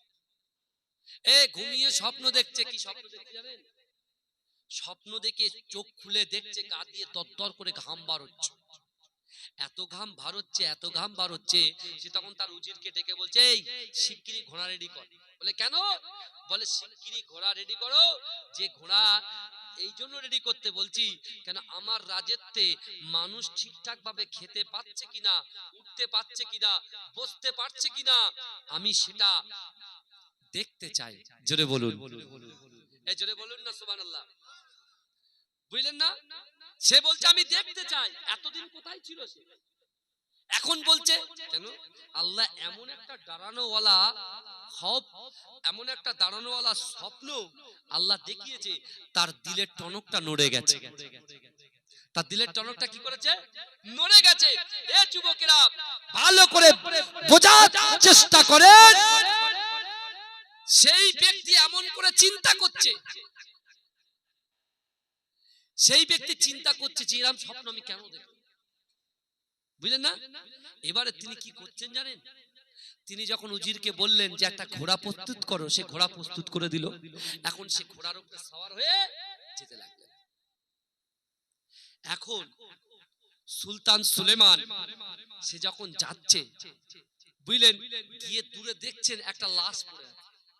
কি পড়ে আছে ভাইজান? একটা লাশ পড়ে আছে। আর সেই লাশের পায়ের কাছে, পিঠের কাছে, মাথার কাছে কিছু লোক গোল করে ঘিরে দাঁড়িয়ে আছে। সুলতান সুলেমান বলছে কি ব্যাপার?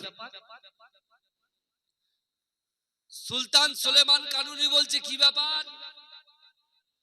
যে লাশটা পড়ে আছে, তাহলে এই লাশের তো এইভাবে ফেলে রাখা উচিত নয়, কারণ এই লাশটাকে কি করতে হবে? গোসল করতে হবে, গোসল দিতে হবে, তাকে কাফন পরাতে হবে, তার জানাজা শেষ করতে হবে। তখন বলছে যে আপনি কি বলছেন? সুলতান সুলাইমান কানুনিকে কেউ চিনতে পারলেন না, এমন ভাবে সে তার বেশটাকে চেঞ্জ করেছে। সবাই বলছে আপনি জানেন না এই লোকটাকে কেউ মাটি দেয়, কেউ গোসল দেয়? বলে কেন? বলে মদ খেত, এ জেনা করত, পতিতালয়ে গিয়ে রোজ জেনা করে আসতো, মদের দোকানে গিয়ে বোতল কি বোতল মদ কিনে নিয়ে আসতো। সুলতান সুলাইমান কানুনের চোখটা বুঝিয়ে কিছুক্ষণ পরে বলছে, তার এ কি মুসলমান নয়? এই ভালো করে শুনবেন কথাটা, এ কি মুসলমান নয়? আমরা নামাজ পড়ি, রোজা রাখি, যাকাত দিই, হজ করি, তারপরে আল গীবাত ওয়া আশাদ্দু মিনাল জিনা, পরচর্চা, পরনিন্দায় লিপ্ত, কাউকে কিছু না ভেবে, তার সঙ্গে না মিশে তার নিয়ে কুরুচিকর মন্তব্য করে দিই। কিন্তু যাকে আপনি কুরুচিকর মন্তব্য করছেন ও নামাজ পড়ে না, কিন্তু আমি নামাজ পড়ি, আমি যদি সব সময় ওর বিরুদ্ধে কথা বলি, ওর কিন্তু সওয়াব হবে আর আমার থেকে মাইনাস হবে। বুঝেছেন মা? ভালো করে বোঝার চেষ্টা। এখন সুলতান সুলাইমান কানুনি বলছে, তা তুমি কি জানো না এ মুসলমান কি নয়? সবাই চুপ করেছে। সুলতান সুলাইমান কানুনি বলছে, তোমাদের কাছ থেকে শোনা হলো, চলো এর বাড়িতে কে কে আছে? বলে এর কোনো সন্তান নেই, একটা স্ত্রী আছে, বাড়িতে তার বউ আছে। বলে চলো আমাকে নিয়ে চলো। নিয়ে গেল, নিয়ে গিয়ে দেখছে বউটা আছাড় খেয়ে কাঁদছে। কার জন্য? স্বামীর জন্য। একটা স্বামী যদি বাজে হয়, বউ কি কাঁদে? কাঁদতে পারে বলে মনে হয়? হ্যাঁ, ওই শুধু ইচ্ছাকৃত কাঁদবে, লোক দেখানো, কাঁদতে হয় তাই কাঁদবে। বলে আপদ বিদায় হয়েছে, বেঁচে গেছে। বুঝতে পারছেন না? কিন্তু সুলতান সুলাইমান কানুনি গিয়ে তো অবাক, কি কান্না! তখন বলছে, মা আপনি এরকম কাঁদছেন কেন? আপনার স্বামীর জন্য আপনি কাঁদছেন? বলে হ্যাঁ, আমার স্বামীর জন্য আমি কাঁদছি। বলে কেন? বলছে আপনি জানেন না? জানবেন কি করে? আমার স্বামী ভালো মানুষ ছিল, আমার স্বামীকে সবাই মাতাল বলে, আমার স্বামীকে সবাই জেনাখোর বলে, কিন্তু শোনেন, আমার স্বামী মদের দোকানে যেত, মদ কিনতো, মদ কিনে এনে ঘরের ভিতরে দরজা বন্ধ করে দিয়ে ঘরে একটা গাড্ডা খোঁড়া ছিল, আর এই গাড্ডাতে এসে সব মদগুলো ঢেলে দিয়ে আমি স্ত্রীকে ডেকে বলতো, এই আমার স্ত্রী রে, আমি একজন বাপের ছেলেকে মদ থেকে বিরত রাখতে পারলাম। এজন্য বলবেন, বলে আমার স্বামী পতিতালয়ে যেত,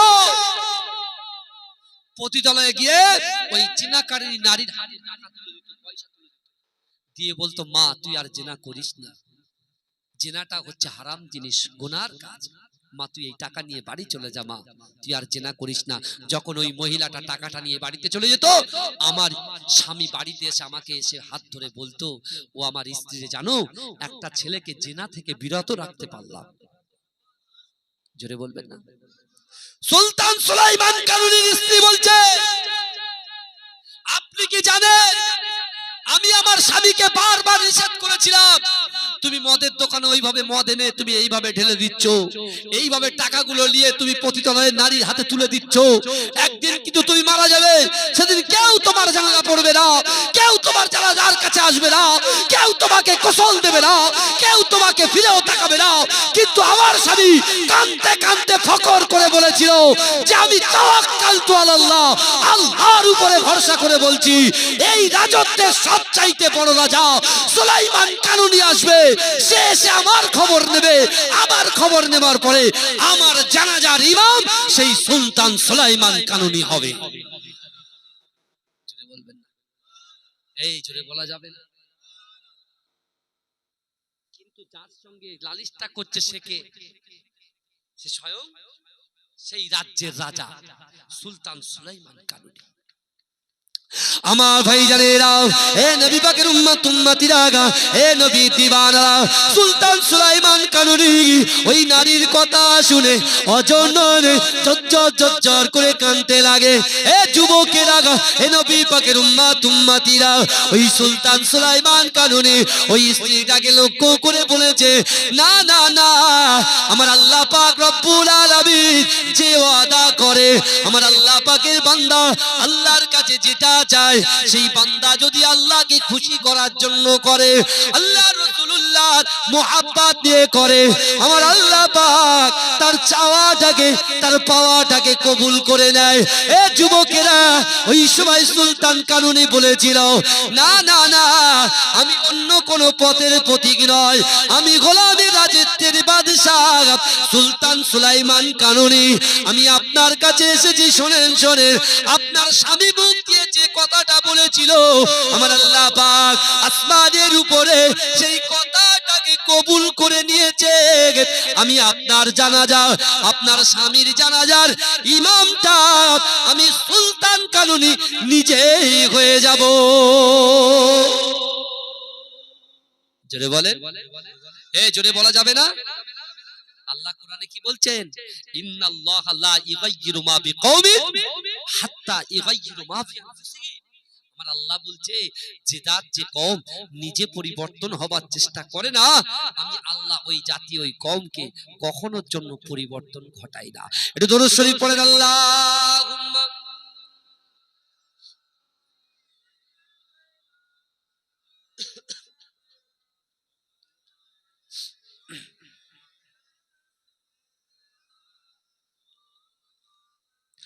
গড়েছ তুমি এই পৃথিবী জাহান, আল্লাহ মহান তিনি আল্লাহ মহান। জোরে বলুন না সুবহানাল্লাহ।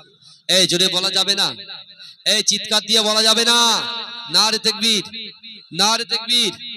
গড়েছ তুমি এই পৃথিবী জাহান, আল্লাহ মহান তিনি আল্লাহ মহান, আল্লাহ মহান তিনি আল্লাহ মহান, আল্লাহ মহান তিনি আল্লাহ মহান। তুমি হাসাও তুমি কাঁদাও, অন্ধ বোবাকে রিজিকি যোগাও। তুমি হাসাও তুমি কাঁদাও, অন্ধ বোবাকে রিজিকি যোগাও। করলে হাহাকার তৃষ্ণা পিপাসার, মিষ্টি পানিতে প্রাণটা ভেজাও। হয়নি হবে না তোমার সমান, আল্লাহ মহান তিনি আল্লাহ মহান। জোরে হবে না সুবহানাল্লাহ? জোরে হবে না সুবহানাল্লাহ? সূর্য ওঠে রোজ পূর্ব আকাশে, জ্যোৎস্না চড়াই চাঁদ রাতি আকাশে। অশান্ত এই মন শান্ত হয়ে যায়, অশান্ত এই মন শান্ত হয়ে যায়।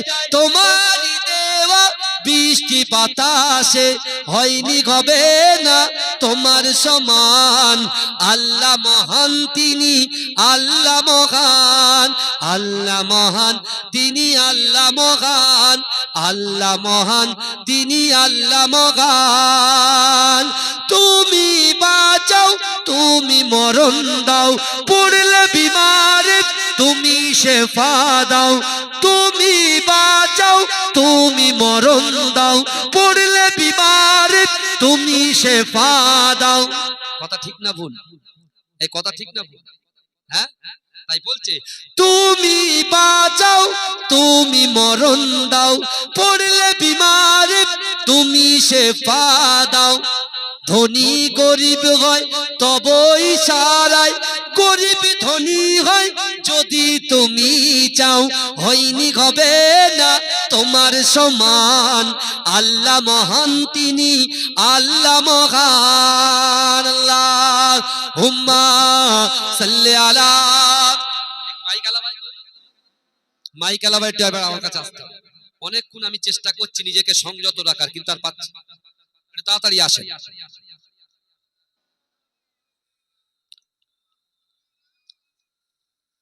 আমার বাবাজিরা, এখান থেকে আমার আরেক জায়গায় যেতে হবে, বুঝলেন? 11টায় টাইম সেখানে।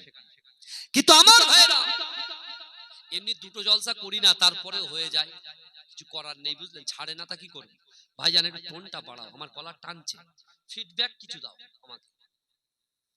আমার বাবাজিরা ভালো করে বোঝার চেষ্টা করেন। তাহলে সুলতান সুলাইমান কানুনি তার জানাজার ইমাম হয়ে গেলেন, কিন্তু সে নিয়ত করেছিল কি করেনি? কথা বলেন, এই কথা বলে না। তাই আল্লাহ পাক কোরআনে বলছেন ওয়ালিমান খাফা মাকামা রাব্বিহি জান্নাতা, যার অন্তরের ভিতরে, যে যুবক, যে যুবতী, যে নারী, যে পুরুষ, তার অন্তরের ভিতরে, তার কর্মের ভিতরে খৌফে ইলাহি, আমি আল্লাহর ভয় নিয়ে যদি আমার সামনে দাঁড়াই, আমি আল্লাহ কটা জান্নাত দেব? এই জোরে বলে দুটো। এখন মুসলিম জাহানের দ্বিতীয় খলিফা হুজুরের কথা বলছিলাম না, কোন বাদশা মাথা চেয়েছিল? ইরানের বাদশা একটা কিলারকে পাঠিয়েছে।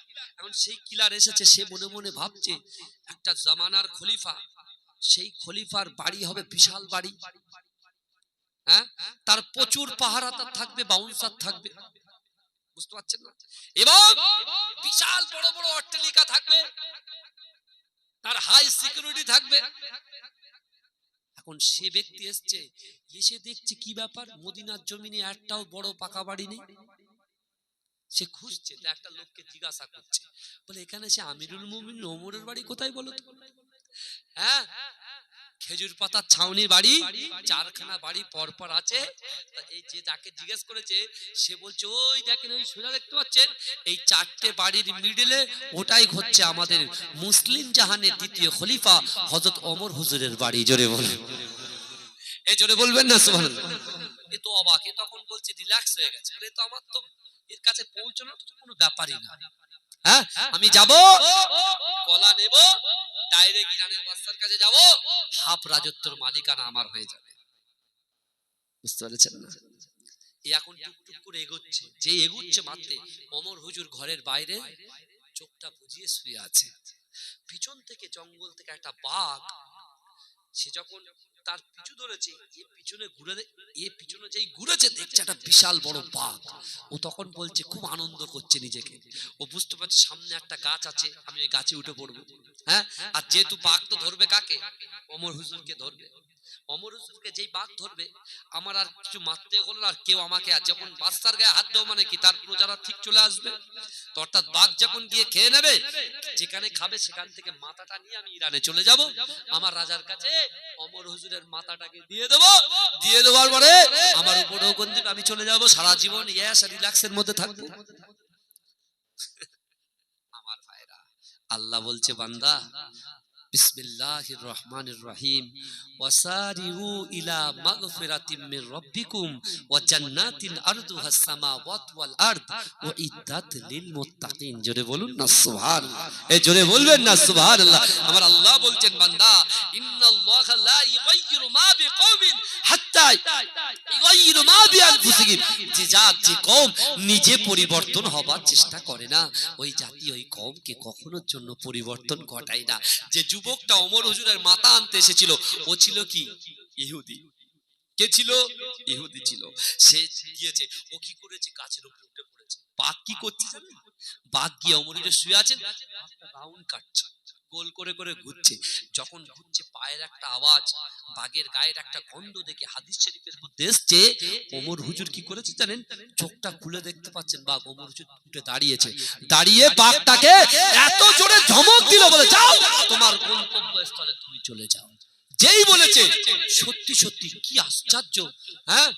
আমরা যখন আপনার এই কি বলে, আরে বলেন না, জঙ্গলটা কোথায় আছে? সুন্দরবন। সুন্দরবনে আমরা গিয়ে আগে বোট খুঁজি, চাঙ্গা বোট, বুঝলে, বাঘ যাতে থামা না মারলে বোট উল্টে না যায়, বড় বড় বোট করি আমরা। কার ভয়ে? বাঘের ভয়ে, বাঘের ভয়ে। কিন্তু আল্লাহ যারা কালেমা পড়েছে না, লা ইলাহা ইল্লাল্লাহ মুহাম্মাদুর রাসূলুল্লাহ, তাদেরকে একটা পাওয়ার দিয়েছে। কি পাওয়ার দিয়েছে? যত মখলুক আছে মানুষকে সকলে ভয় করে। জোরে বলে, এ জোরে বলুন না সুবহানাল্লাহ। যত মখলুক আছে, যত সৃষ্টি জীব আছে, যত পশু আছে, প্রত্যেকটা পশু, আমরা সাপকে ভয় পাই, কিন্তু সাপ কিন্তু মানুষকে ভয় পায়। বাঘকে আমরা ভয় পাই, লায়ন সিংহকে আমরা ভয় পাই, কিন্তু সিংহ বাঘ সব আমাদেরকে ভয় পায়। আমরা নিজের পায়ে নিজে কুড়ুল মারি, হয়েছে না, আমাদের শক্তি আমরা ধরে রাখতে পারিনি। আমরা শুধু কিভাবে মানুষের মানুষের কাছে হিংসা বিদ্বেষ উৎপীড়ন নিপীড়ন লাঞ্ছিত বঞ্চিত অপমানিত পদদলিত কেমন করে মানুষকে করব, এই চিন্তা নিয়ে সারা রাত আমরা চিন্তা করি। কিন্তু এ যুবক আমার রাসূলুল্লাহর আদর্শটা কত দেখেন।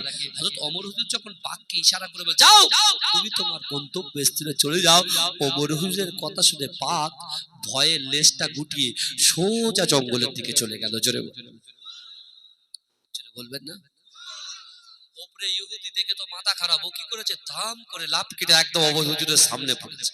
যেই পড়েছে আমিরুল মুমিনিন হলো ওমর হুজুর বলছে কি রে, মানুষ আসে ডান দিক দিয়ে নাই বাঁ দিক দিয়ে, নাই পিছন থেকে আসে নাই সামনে দিয়ে, তুই ধপ করে সামনে দিয়ে হঠাৎ উপর থেকে কোত্থেকে আসলি? আমার ভাইজানেরা, এ নবী পাকের উম্মত উম্মতিরা, এ নবী দিওয়ানারা, এ যুবকেরা, একটু ভালো করে বোঝার চেষ্টা করেন।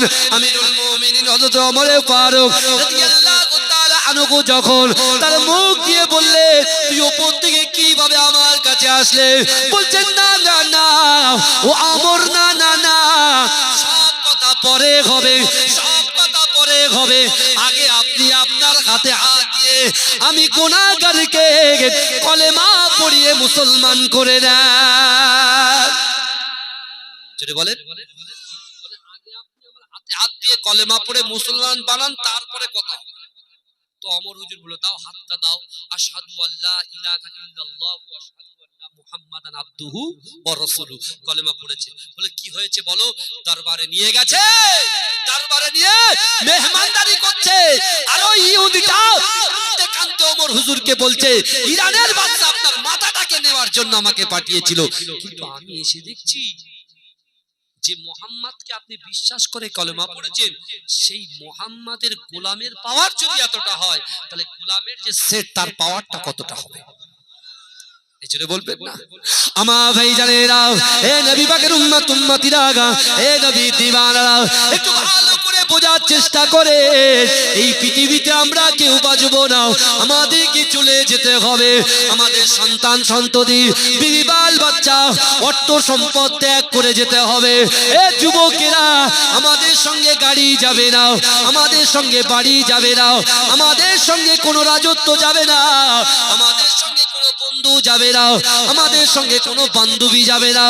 এ যুবকেরা, আমাদের সঙ্গে ওই কবরের ভিতরে দুটো জিনিস যাবে, একটা হলো ঈমান আর দ্বিতীয় হলো আমল।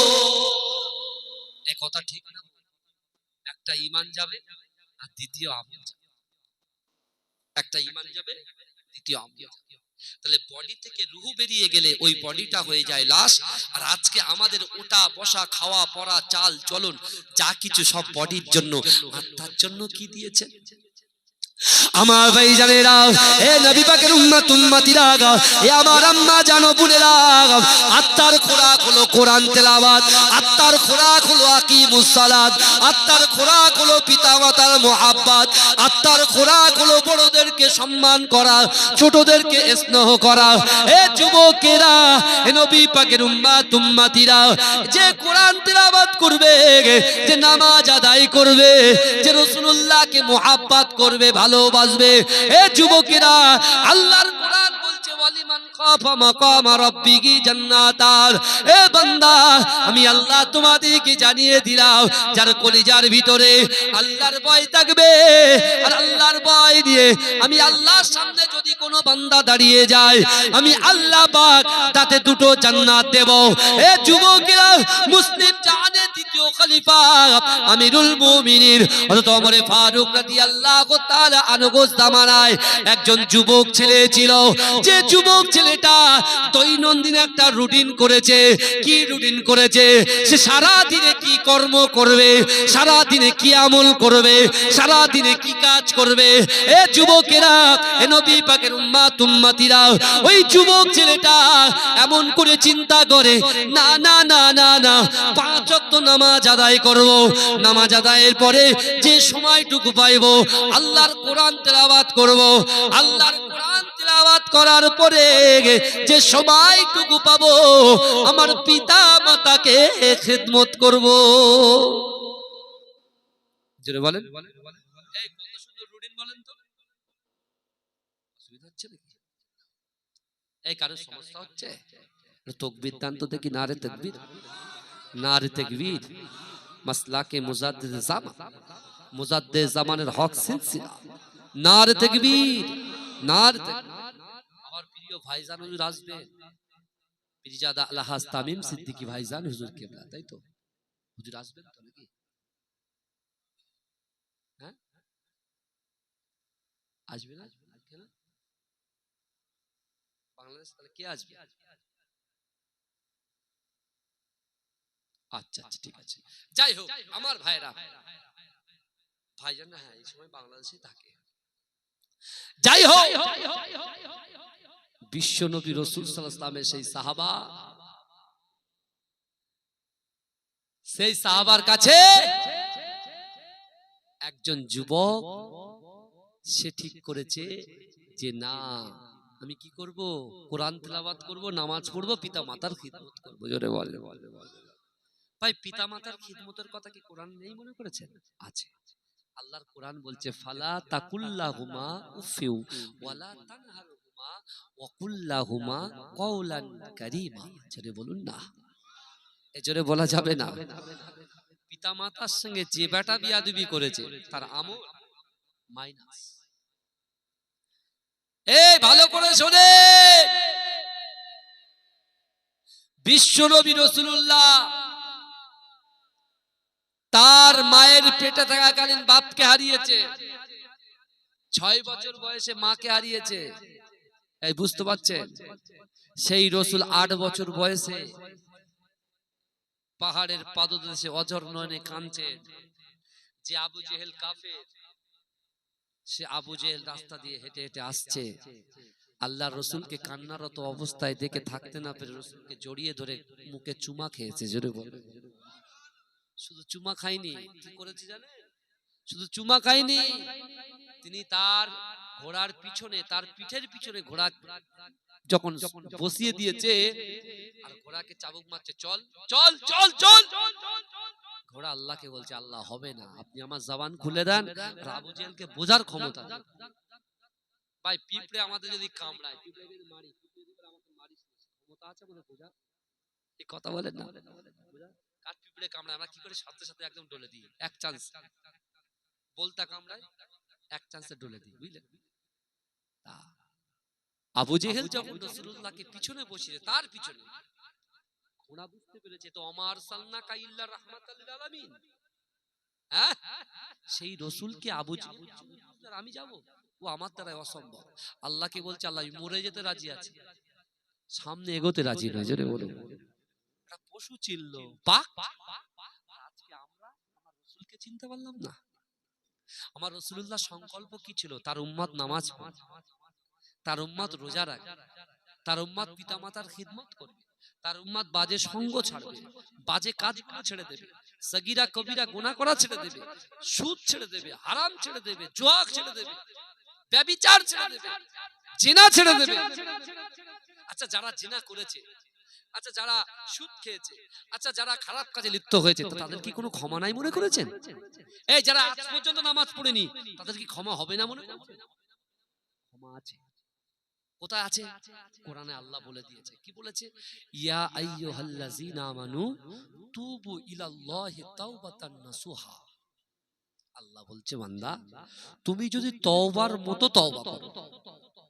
কার মতো তওবা করো? তওবার মতো যদি তওবা করো, আমি আল্লাহ তোমার ব্যাকে যা গুনাহ করেছে সব ক্ষমা করে দেব। জোরে বলে। তো আবু জেহেলের মতো করলে, এই আবু জেহেলের মতো করলে হবে না, উতবার মতো করলে হবে না, শাইবার মতো করলে হবে না, আবু সুফিয়ানের মতো করলে হবে না। যদি বলেন হুজুর আপনি ওদের নাম বলছেন, আমার রাসূল যে রাতে কোরআন তেলাওয়াত করেছিল, আর আবু যে প্রথমে বলছিলাম না, বলতে বলতে এদিকে চলে এসেছিলাম, আবু জেহেল যে রাতে রাসূলুল্লাহর কোরআন শুনেছিল, তার পরের রাতে বাড়িতে গিয়ে উসফিস উসফিস করছে। তার পাশে তার স্ত্রী উম্মে জামিল শুয়ে আছে। কোন উম্মে জামিল বলেন তো? রাসূল যখন কাবা শরীফে নামাজ পড়তে যেত আর কাঁটা বিছিয়ে দিত, এই আওয়াজ আপনারা শুনেছেন? ওই উম্মে জামিল হচ্ছে আবু জেহেলের স্ত্রী। এখন আবু জেহেল যখন উসফিস উসফিস করছে, উম্মে জামিল চিন্তা করছে, আমার স্বামীটা এরা উসফিস উসফিস তো কোনদিন করে না, ও শোয় আর ঘুমায়, কিন্তু ওরা উসফিস উসফিস করছে কি ব্যাপার? উম্মে জামিল বলছে হ্যাঁ গো কি হয়েছে? বলে দাদ তুমি ঘুমাও তো। বলে কেন? বলে আমি মক্কার এত বড় সর্দার, কিছুদিন পরে বাণিজ্য মেলা হবে, অল ওভার ওয়ার্ল্ড থেকে মানুষগুলো আসবে, তাদের চিন্তা আমার টেনশন হয় না? উম্মে জামিল বলছে বাবা তো বিশাল দরদি হয়ে গেছে। হ্যাঁ, এ নিজে ছাড়া কিছু বোঝে না, নিজে ছাড়া কিছু বোঝে না, এই মানুষকে বুঝবে? নিশ্চয়ই কোনো কারণ আছে। উম্মে জামিলকে শুধু বলছে তুমি ঘুমাও, তুমি ঘুমাও। উম্মে জামিল বলছে এরকম কথা তো কোনোদিন পড়ে না, তুমি ঘুমাও, তাহলে নিশ্চয়ই এর কোনো আজকে রাত্রে কোনো কাজ সাজি আছে। উম্মে জামিল চালাক মহিলা ছিলেন, উনি ঘুমানোর ভান করেছে, বুঝলেন, ঘুমানোর ভান করে চোখ বুজে আছে। এখন আবু জেহেল চুপি চুপি একটা কম্বল নিয়ে ঘর থেকে বেরিয়ে যাচ্ছে, যেই দরজা খুলবে উম্মে জামিল উঠে দাঁড়িয়ে বলছে কোথায় যাচ্ছ, কোথায় যাচ্ছ? বলে তুমি ঘুমাওনি? বলে না, চোর ধরার জন্য ঘুমানোর ভান করেছিলাম। ধরা পড়ে গেছে স্ত্রীর কাছে। আরে আমি কেমন হুজুর, আমার স্ত্রী তো ভালো জানে, কথা ঠিক না বল? তার সাথে ব্যবহার, তার সাথে আমি থাকি, আমার কেমন সে তো সে জানে। আপনি কেমন আপনার স্ত্রী বলতে পারবে, বুঝলেন না? ওই যে সুলতান সুলাইমান কানুনিকে তার স্ত্রী শুনিয়ে দিল, শুনেছেন তো? কিন্তু আমার ভাইরা, এখন আবু জেহেল বলছে দেখ উম্মে জামিল, তুমি যে কালে জানাজানি হয়ে গেছে, কিন্তু কথাটা কিন্তু ঘরের ভিতরে রেখো না, ঘরের বাইরে দিও না। বলে কেন কি? বলে শোনো না, যে মুহাম্মাদের কোরআন তেলাওয়াত শুনেছি তাকে আমরা পাগল বলি, শায়ের বলি, কবি বলি, কিন্তু না না, এটা কোনো মানুষের লিখিত কিতাব না, এটা ঐশী বাণী, আল্লাহর বাণী। এখন ওই কোরআন না শুনলে আমার ঘুম আসছে না। বলে উম্মে জামিল যতক্ষণ কোরআন না শুনলো ততক্ষণ ঘুম হবে না। কিন্তু ওই কোরআন সত্য, কে মেনে নিয়েছিল? কিন্তু ওই আবু জেহেল যখন ফের আবার কোরআন শুনতে গেছে, আল্লাহ এমন কাজ করে দিয়েছে ওদেরকে, আবু জেহেল, আবু সুফিয়ান, উতবা, সাইবা, মুগিরা, খলিদ কোরআন শুনতে সব ঘুমিয়ে পড়েছে কাবা শরীফের পাশে। আর রৌদ্র যেই বার হয়েছে সবাই এবারে উম্মে জামিল উঠে বলছে সর্বনাশ হয়ে গেছে, তো লোক দেখতে পেয়েছে আমরা মুহাম্মাদের কোরআন শুনছি। এ ও যেই পালাতে গিয়ে সব ফুল লেগে গেছে, লেগে বলছে তুমি এখানে, বলছে তুই এখানে, বলছে দেখ এখানে ঝগড়া করিস না, লোক খারাপ বলবে, চল চার দেয়ালের ভিতরে চলে যা, চার দেয়ালের ভিতরে আলোচনা হবে। সেই কোরআন রাসূলুল্লাহ তেলাওয়াত করেছেন, বিশ্বাস করুন এই যুবক, আর এই যুবকটাও সেই রাসূলুল্লাহর সেই কোরআন বন্টন যে রাসূল করেছেন সেই কোরআনটা এই যুবকটাও শুনেছে, পড়ছে। আর দৈনন্দিন মসজিদে নববী শরীফে নামাজ পড়তে গেছে। কিন্তু এই যুবকেরা ওই রাস্তার মিডিলে একজন ব্যভিচারিণী নারী, ওই যুবক, যে যুবকটা 5 ওয়াক্ত নামাজ পড়ে, যে যুবকটা কোরআন তেলাওয়াত করে, যে যুবকটা পিতামাতাকে খিদমত করে, ওই যুবকটার প্রতি আসক্ত হয়ে ওই নারীটা তাকে যে প্রপোজ করবে, তাকে যে একটা প্রপোজাল দেবে, তাকে যে একটা জেনা করার বার্তা দেবে, সেই সাহসটা তার কুলাচ্ছে না। সে কিন্তু দৈনন্দিন রাস্তার সামনে দাঁড়িয়ে থাকে। কারণ কি? তার মাথায় টুপি আছে, মুখ ভরা দাড়ি আছে, পরনে জুব্বা আছে, তার কলিজার ভিতরে আল্লাহর ভয় আছে, রাসূলুল্লাহর মহব্বত আছে। জোরে বলুন, জোরে বলবেন। এখন ওই যুবকটা যায়, মেয়েটা দাঁড়িয়ে থাকে কিন্তু কিছু বলতে পারে না, কিন্তু যুবকটা কোনোদিন তাকায়নি। জোরে বলুন না সুবহানাল্লাহ। মসজিদে নববীতে নামাজ হচ্ছে, ইশার নামাজ, ইশার নামাজ শুরু হয়ে গেছে। ইশার নামাজ শেষ করে ছেলেটা কোরআন তেলাওয়াত করছে। কোরআন তেলাওয়াত করতে করতে করতে করতে করতে করতে এমন একটা টাইম চলে এসেছে যে তার পিতামাতার খিদমতের টাইম, সে পার হয়ে চলে আসছে। সে যখন চলে আসছে, নারীটা সেইভাবেই দাঁড়িয়ে আছে। একদিন নারীটা যখন উসপিস করছে, তার একজন খাদিমা, বয়স্ক খাদিমা তাকে জিজ্ঞাসা করছে কি হয়েছে রে তোর, তুই এইভাবে উসপিস উসপিস করছিস কেন? বলছে জানো তো আমি এই ছেলের প্রতি আসক্ত হয়ে পড়েছি, আমার তাকে ছাড়া আমার ভালো লাগছে না, তাকে আমি একদিন পেতে চাই। তখন সেই বৃদ্ধা নারী বলছে তুই এটা ঘাবড়াচ্ছিস কেন, আমি কালকে ব্যবস্থা করে দেবো, যা তুই ঘরে থাকবি। এখন এই যুবক ছেলেটা তার পরের দিন 5 ওয়াক্ত নামাজে গিয়ে যখন এশার সময় ফিরছে, এই বয়স্কা নারীটা রাস্তার মাঝখানে ছেলেটাকে দাঁড় করিয়ে বলছে বাবা আমার বাড়িতে কোনো নারী নাই, আমার বাড়িতে কোনো যুবক নাই। সে সত্য কথা বলছে না মিথ্যা কথা বলছে? মিথ্যা কথা বলছে। যে আমার বাড়িতে কিছু আসবাব আছে, সে আসবাবগুলো একটু সরাতে হবে, তাই তুমি একটু আমার সঙ্গে চলো। মন নরম হয়ে গেল, কেন একজন বয়স্কা নারী, সে যখন চলে গিয়েছে, বয়স্কা নারী ঘরের ভিতরে ঢুকে ঘরের দরজা লক করে, যেই লক করে দিয়েছে, যুবক খৌফে এলাই কাকে বলে? লটারি কাটা জায়েজ না হারাম? কথা বলে। জুয়া খেলা জায়েজ না হারাম? পিতামাতার কষ্ট দেওয়া জায়েজ না হারাম? হারাম।